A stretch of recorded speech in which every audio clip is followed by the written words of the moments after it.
Shalom, kita berjumpa lagi dalam program Berdamai dengan Diri Sendiri Jilid 3. Diperdamaikan dengan Tuhan adalah kebahagiaan sejati. Mazmur 42 ayat 5 dan 6 mengatakan, "Mengapa engkau tertekan, hai jiwaku, dan gelisah dalam diriku?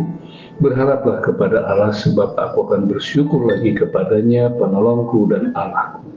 Jiwaku tertekan dalam diriku, sebab itu aku teringat kepadamu dari tanah sungai Yordan, dari pegunungan Hermon, dari gunung Mizar."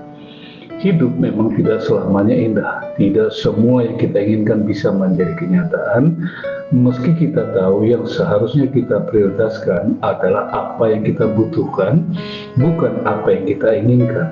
Namun realitanya kita lebih senang mengutamakan memperoleh keinginan hati daripada memenuhi kebutuhan. Akibatnya kita kecewa karena merasa tertekan karena gagal memenuhi keinginan. Sehebat apapun pencapaian sekuler yang manusia berhasil capai, hal itu tidak akan memuaskan dahaga jiwanya. 3 pokok renungan. Yang pertama, hati aman dan tentram di tangan kasih-Nya. Mengapa engkau tertekan, hai jiwaku, dan gelisah dalam diriku? Berharaplah kepada Allah. Hati dan batin yang menderita, bahkan dipenuhi oleh kekecewaan, merupakan barometer keadaan jiwa yang belum diperdamaikan dengan Tuhan. Solusi terbaiknya adalah beri diri untuk diperdamaikan dengannya. Efesus 2 ayat 14 mengatakan, "Karena dialah damai sejahtera kita, yang telah mempersatukan kedua pihak, yang telah merumbuhkan tembok pemisah, yaitu perseteruan di dalam Kristus, kita menerima pendamaian dari Allah." Selain diperdamaikan dalam Kristus, kita diposisikan sebagai seorang yang tak bercacat dan tak bercela di hadapannya. Kolose 1 ayat 22 mengatakan, "Sekarang diperdamaikannya dalam tubuh jasmani Kristus oleh kematiannya, untuk menempatkan kamu kudus dan tak bercela dan tak bercacat di hadapannya." Lebih dari itu, kita juga diselamatkan dari murka Allah, Roma 5:10. Sebab jikalau kita masih seteru diperdamaikan dengan Allah oleh kematian anaknya, lebih-lebih kita sekarang diperdamaikan pasti akan diselamatkan oleh hidupnya. Ketika jiwa kita berpaling kepada Tuhan, Dia akan menemukan kenyamanan dalam Kristus. Selanjutnya, pokok renungan yang kedua. Di balik rasa syukur tersembunyi kekuatan iman. "Sebab aku akan bersyukur lagi kepadanya, penolongku dan Allahku." Rasa syukur mengingatkan adanya kekuatan iman yang tersembunyi di kedalaman hati. Manakala berbagai deraan, badai maupun topan melanda, seorang yang beriman kepadanya akan tetap merasa aman dan nyaman.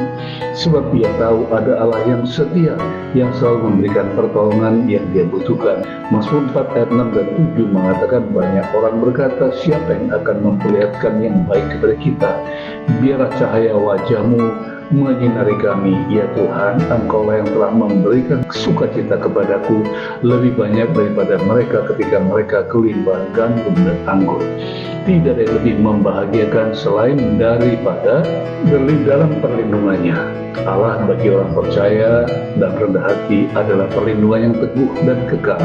Yesaya 25 ayat 4 mengatakan, "Sebab engkau telah menjadi tempat pengungsian bagi orang lemah, tempat pengungsian bagi orang miskin dalam kesesakannya, perlindungan terhadap angin ribut, naungan terhadap panas terik, sebab amarah orang gagah dan sombong itu seperti angin ribut di musim dingin." Ingat, Allah adalah penolong yang sejati dan tulus. Pokok renungan yang terakhir, kata ketiga, Allah adalah sumber bahagia abadi.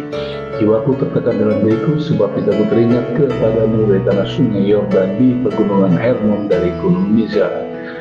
Dengan cara mengingat puncak gunung Hermon yang hampir setiap waktu diselimuti oleh salju, pada saat musim panas saljunya mencair dan telah menjadi mata air abadi yang mengalir ke sungai Yordan.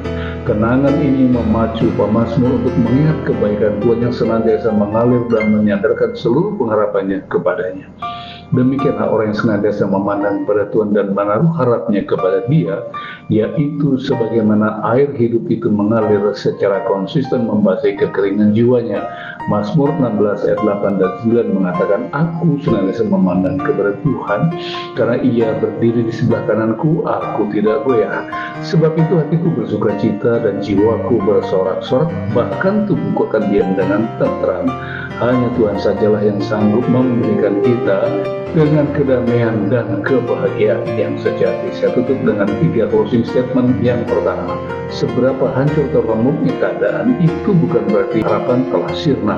Di dalam Kristus senantiasa ada harapan. Ayub 14 ayat 7 mengatakan, karena bagi pohon masih ada harapan, apabila ditebang, ia bertunas kembali dan tunasnya tidak berhenti tumbuh. Yang kedua, kebaikan Tuhan adalah jaminan pasti atas setiap pengharapan. Roma 5 ayat 5, dan pengharapan tidak mengecewakan karena kasih Allah telah dicurahkan dalam hati kita oleh Roh Kudus yang telah dikaruniakan kepada kita. Closing statement yang terakhir, Tuhan memberi ketenangan dan kedamaian sejati bagi orang yang berserah dan bersandar kepadanya. Mazmur 16 ayat 9 mengatakan, sebab itu hatiku bersukacita, jiwaku bersorak-sorai, bahkan tubuhku diam dengan tentram. Tuhan Yesus memberkati.